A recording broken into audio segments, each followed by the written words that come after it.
चलिए सबसे पहले आप लोग को बता दें कि जब आप लोग एग्ज़ाम देने जाइएगा तो ऑब्जेक्टिव क्वेश्चन में आपको 80 क्वेश्चन पूछेगा, जिसमें से आपको मात्र 40 बनाना है साइंस से। उसी का एक सीरीज आज आप लोग के लिए लेकर के आए हैं। 80 क्वेश्चन का सीरीज है। हम 80 बताएंगे, 80 में 80, लेकिन आपको मात्र 40 बनाना है। इसी तरीक़ा का और सीरीज हम लेकर के आएंगे। चैनल पे आप लोग बने रहिए, लाइक और सब्सक्राइब कीजिए चैनल को। चलिए सबसे पहला क्वेश्चन है, किस दर्पण की फोकस दूरी ऋणात्मक होती है? आप लोग इसका आंसर कमेंट बॉक्स में आप लोग कमेंट करके दे सकते हैं। सबसे पहला क्वेश्चन है, किस दर्पण की फोकस दूरी ऋणात्मक होती है? तो इसका राइट आंसर हो जाएगा उत्तल दर्पण। क्या हो जाएगा? उत्तल दर्पण। समझ में आया? चलिए नेक्स्ट क्वेश्चन पे आते हैं। अगला क्वेश्चन है आपको इसका PDF भी लिंक बॉक्स में मिल जाएगा। आप इसे चाहे तो डाउनलोड भी कर सकते हैं।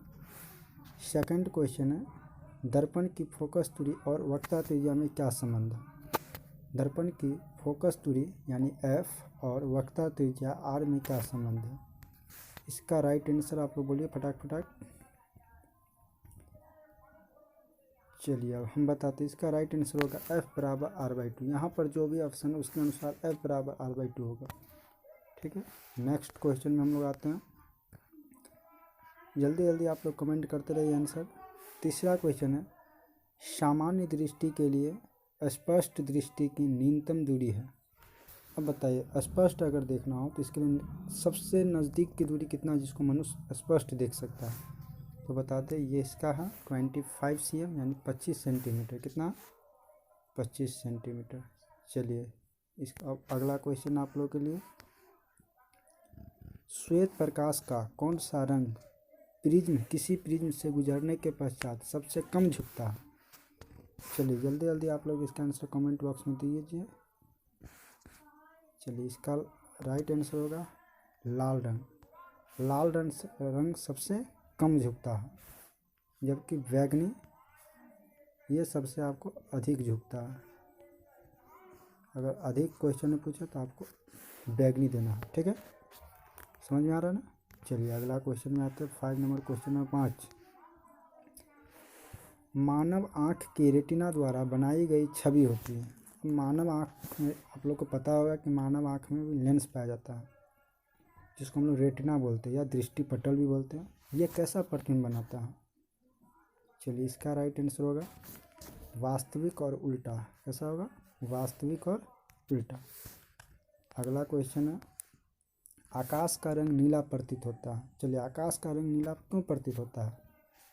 4 ऑप्शन है। पहला है परावर्तन के कारण, दूसरा है परिकिरण के कारण, तीसरा है अपवर्तन के कारण, चौथा है इनमें से कोई नहीं। तो इसका राइट आंसर होगा बी, प्रकाश के परिकिरण के कारण। आपको बता दें कि परिकिरण के कारण नीला रंग का फैलाव अधिक होता है, जिसके कारण आकाश नीला प्रतीत होता है। चलिए अगला क्वेश्चन, किस दर्पण से वस्तु का प्रतिबिंब बड़ा बनता है? यहाँ दर्पण पूछ रहा है, लेंस नहीं पूछ रहा है। इसमें भी 4 ऑप्शन है। ए है समतल दर्पण, बी अवतल दर्पण, सी उत्तल दर्पण, डी इनमें से कोई नहीं। किस दर्पण से वस्तु का प्रतिबिंब बड़ा बनता है? इसका राइट आंसर आपको बड़ा प्रतिबिंब।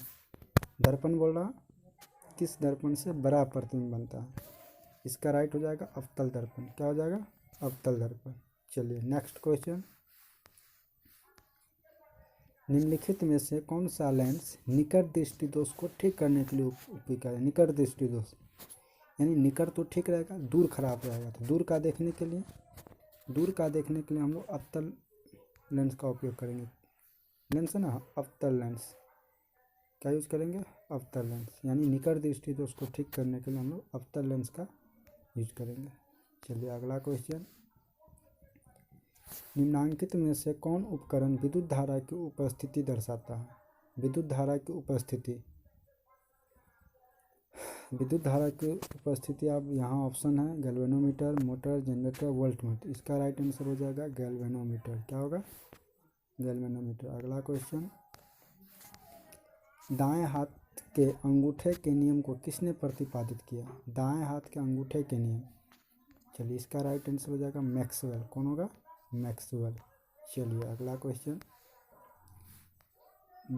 विभवांतर का SI मात्रक क्या होता है? वोल्ट, ओम, एम्पियर, कूलम। विभवांतर का SI मात्रक आपको वोल्ट होता है। क्या होता है? वोल्ट। चलिए अगला क्वेश्चन, निम्नलिखित में से किस संयोजन द्वारा प्रतिरोध का मान बढ़ता है? अगर देखिए प्रतिरोध बढ़ाना होगा, इसके लिए राइट आंसर आपको हो जाएगा श्रेणी क्रम संयोजन। कौन सा संयोजन? श्रेणी क्रम। श्रेणी क्रम संयोजन में प्रतिरोध का मान बढ़ता है। चलिए अगला क्वेश्चन में आइए, चुंबकीय बल रेखा की प्रकृति होती है। चुंबकीय बल रेखा की प्रकृति आपको काल्पनिक होती है। कैसी होती है? काल्पनिक। अगला क्वेश्चन, 1 किलोवाट घंटा किसके बराबर होता है? चलिए ये तो आप लोग जानते ही होइएगा, 1 किलोवाट घंटा आप लोग याद भी कीजिएगा। फटाक फटाक कमेंट बॉक्स में आप लोग आंसर दीजिए, जवाब दीजिए। इसका राइट आंसर होगा 1 किलोवाट घंटा किसके बराबर होता है? तो 3.6 × 10⁻6 जूल। चलिए अगला क्वेश्चन 15 नंबर, नवीकरणीय ऊर्जा का स्रोत क्या है? चलिए यहाँ पे जो ऑप्शन है, नाभिकीय ऊर्जा, सौर ऊर्जा, कोयले से प्राप्त ऊर्जा, प्राकृतिक गैस से प्राप्त ऊर्जा। इसमें आप लोग बताइए नवीकरणीय ऊर्जा का स्रोत क्या होगा? नवीकरणीय माने जो फिर से हमें प्राप्त हो जाए, हो मानो समाप्त कभी नहीं हो सकता। इसका राइट आंसर आपको हो जाएगा बी। क्या होगा? बी। अगला क्वेश्चन, कौन सा लेंस अपसारी लेंस भी कहा जाता है? यहाँ दर्पण नहीं भाई, लेंस है। इसका राइट आंसर आपको अवतल लेंस होगा। कौन सा लेंस होगा? अवतल लेंस को अपसारी लेंस बोलते हैं, जबकि उत्तल लेंस को अभिसारी लेंस बोलते हैं। क्या बोलते हैं?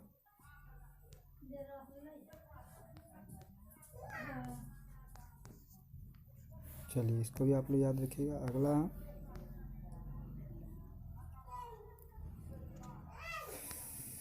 प्रकाश का प्राथमिक वर्ण कौन सा है? तो वर्ण मतलब यहाँ पे रंग होता है, तो प्राथमिक रंग आपको 303 होता है। यहाँ पे आपका राइट आंसर उपरोक्त सभी होगा। आप एक ट्रायंगल लॉ पढ़िएगा। ट्रायंगल में जो आपको प्राइमरी कलर होता है वो रेड होता है, RBG। रेड माने लाल, ब्लू मतलब नीला, और ग्रीन मतलब हरा। ये तीनों आपको प्राइमरी कलर है, यानी यहाँ पे उपरोक्त सभी आपका राइट आंसर होगा। ठीक है। अगला क्वेश्चन, निम्नलिखित में से कौन नेत्र का रंगीन भाग होता है? नेत्र का रंगीन भाग, चलिए बताइए आप लोग। इसका राइट आंसर हो जाएगा डी। क्या हो जाएगा? आइरिस। इसको हम लोग परितारिका भी बोलते हैं। क्या बोलते हैं? परितारिका।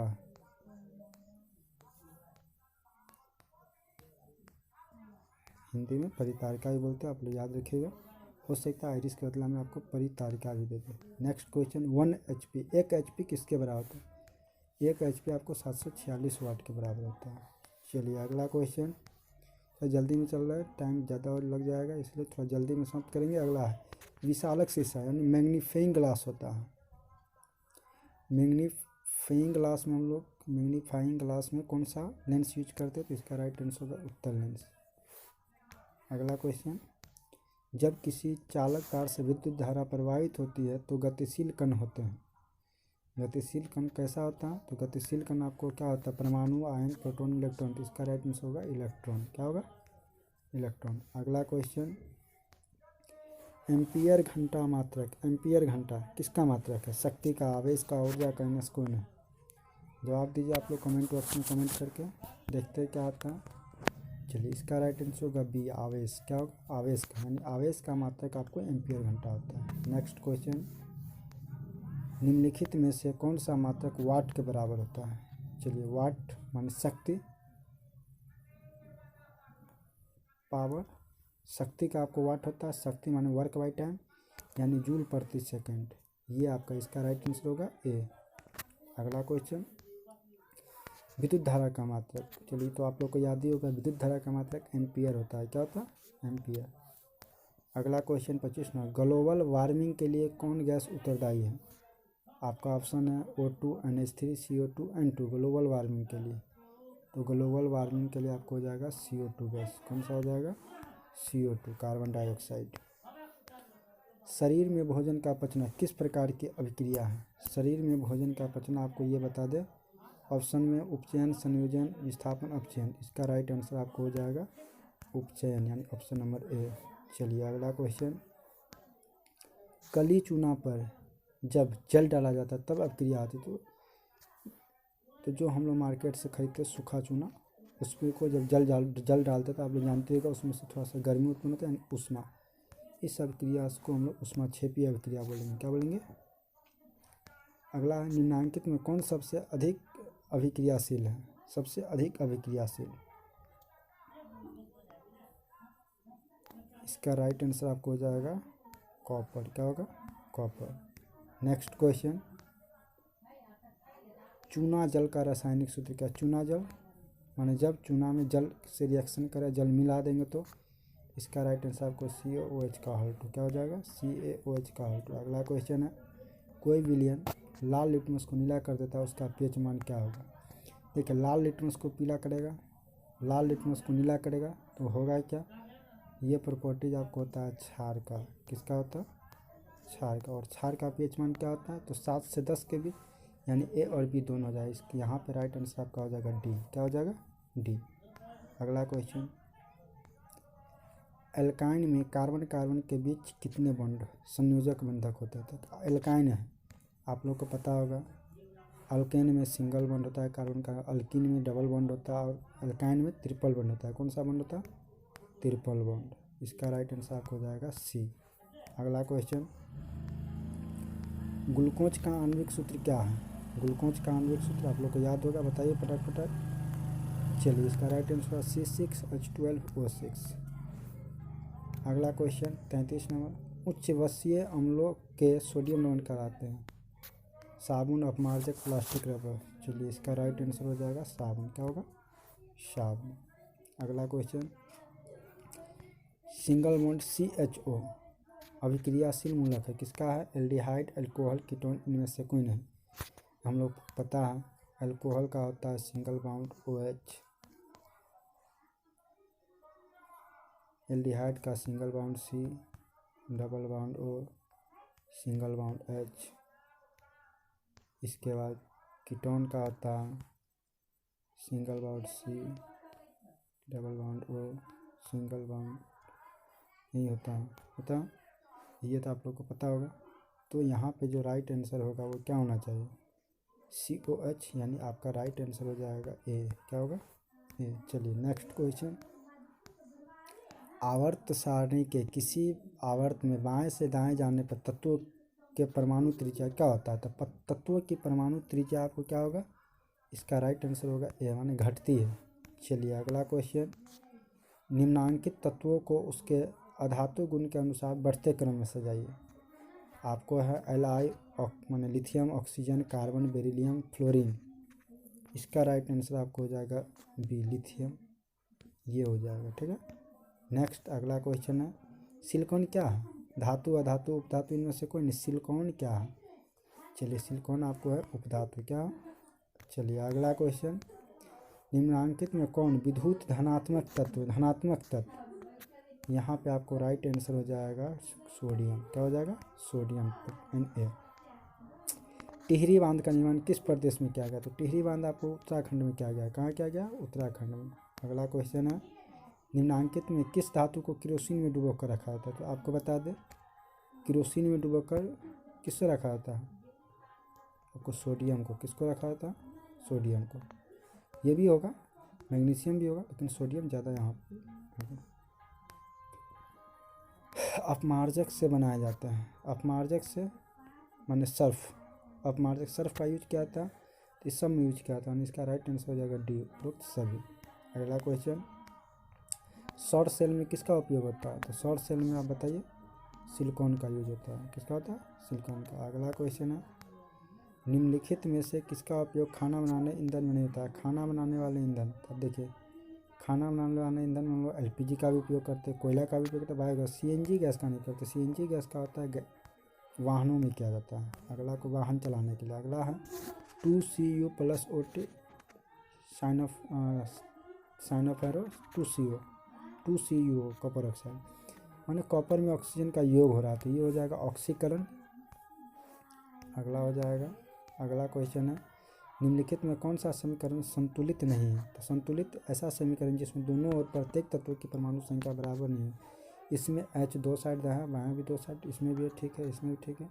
आपको इसका राइट आंसर क्या होना चाहिए? तो इसका राइट आंसर होना चाहिए आपको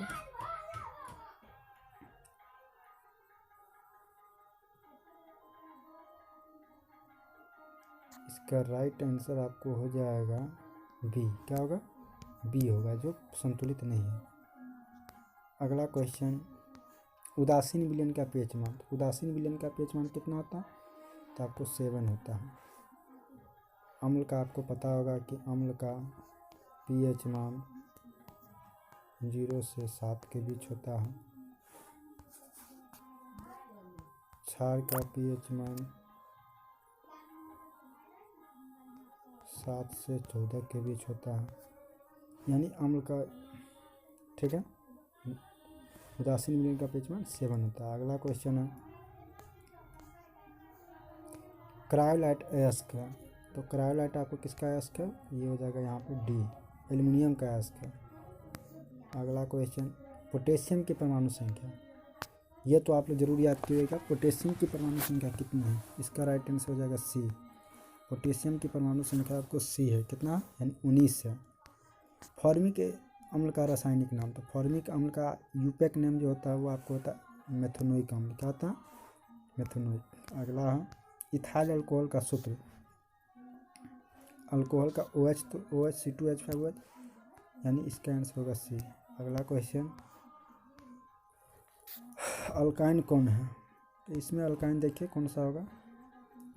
ये आपको अल्केन हो जाएगा, सी वाला, सी अल्केन हो जाएगा, बी अल्केन हो जाएगा,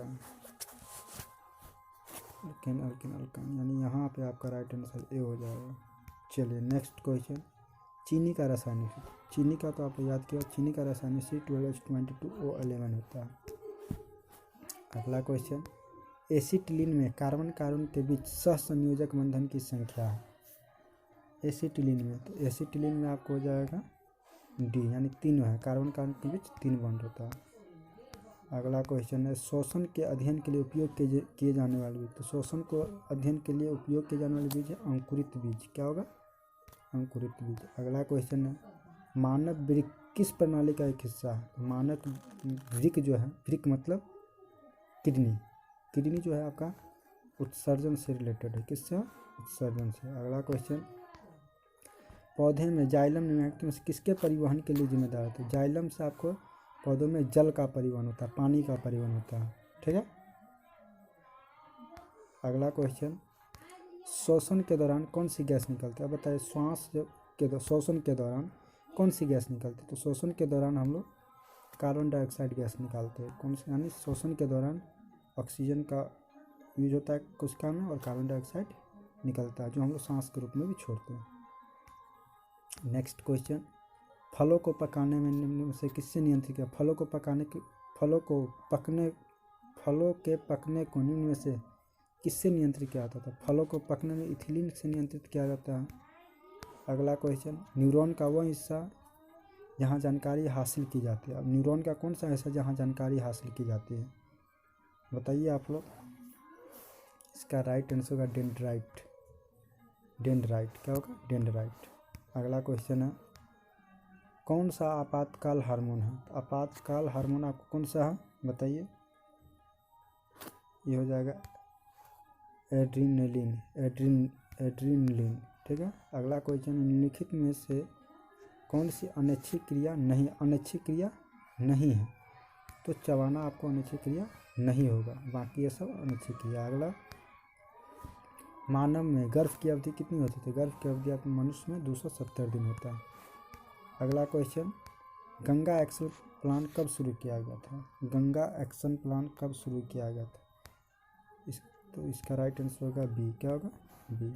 चलिए अगला क्वेश्चन, मुकुलन द्वारा अलैंगिक जन्म निम्नलिखित में से किस में होता है? ये हो जाएगा ईस्ट। अगला क्वेश्चन है, निम्नलिखित में से कौन सी बीमारी श्वसन तंत्र से संबंधित है? श्वसन तंत्र से, इस यहाँ पे आपको टीबी और निमोनिया दोनों हो जाएगा, डी हो जाएगा। अगला क्वेश्चन, मनुष्य और अन्य मांसाहारी जीव निम्नलिखित में से किसका पाचन नहीं कर सकता? तो सेल्यूलोज का पाचन नहीं कर सकता। अगला क्वेश्चन, ब्रेन हेमरेज का मुख्य कारण है।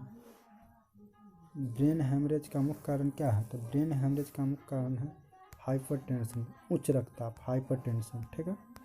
अगला है निम्न से परजीवी पादप का उदाहरण क्या है? परजीवी का आपको हो जाएगा कस्कुटा। अगला क्वेश्चन, हृदय से रक्त को संपूर्ण शरीर में पहुंचाया जाता है, तो हृदय से पहुंचाएगा तो नीले का काम है ये। अगला क्वेश्चन, हाइड्रा में अलैंगिक जनन होता है। हाइड्रा में आपको मुकुलन के द्वारा अलैंगिक जनन होता है। अगला क्वेश्चन, जनन संचारित रोग है, तो जनन संचारित रोग इसमें से सभी है, एड्स, गोनोरिया, सिफिलिस, ये सब आपको जनन संचारित रोग है। जनन नहीं, इसमें मिस्टेक हो गया, सभी नहीं होगा इसमें, जनन संचारित।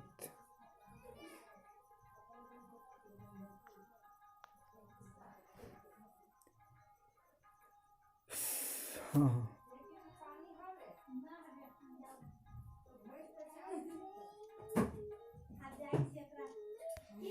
इसका राइट आंसर सभी हो जाएगा। अगला, पुष्प का सबसे भारी भाग है हृदयपुंज। अगला क्वेश्चन, ब्लड समूह ए में कौन सा एंटीबॉडी होता है? तो ब्लड समूह ए में बी एंटीबॉडी होता है। कौन सा होता है? बी। अगला क्वेश्चन, रक्त में ग्लूकोज की मात्रा निम्नलिखित में से कौन नहीं करता है? कौन नियंत्रित नहीं करता है? रक्त में ग्लूकोज के निम्नलिखित में से कौन नहीं नियंत्रित करता है? इसका हो जाएगा सोमेस्ट्रीन। अगला क्वेश्चन, पादप वृद्धि हार्मोन है।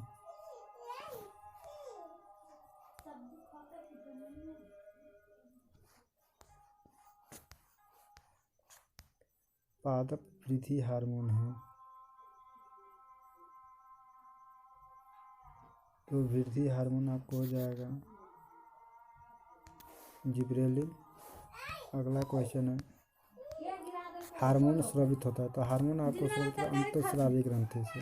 अगला क्वेश्चन है, मनुष्य के मुख कुआ में कितने जोड़े के लाल ग्रंथि होता है? तो आपको यहाँ पे होता है 3 जोड़ा। अगला क्वेश्चन है, एंड्रोजन है, तो एंड्रोजन आपको मेल हार्मोन है। क्या? Male hormone. अगला क्वेश्चन है, मटर को अपने प्रयोग के लिए किसने चुना? इसका राइट आंसर हो जाएगा मेंडल। किसने चुना? मेंडल। चलिए, अब ऑब्जेक्टिव आपका समाप्त हुआ यहीं पे।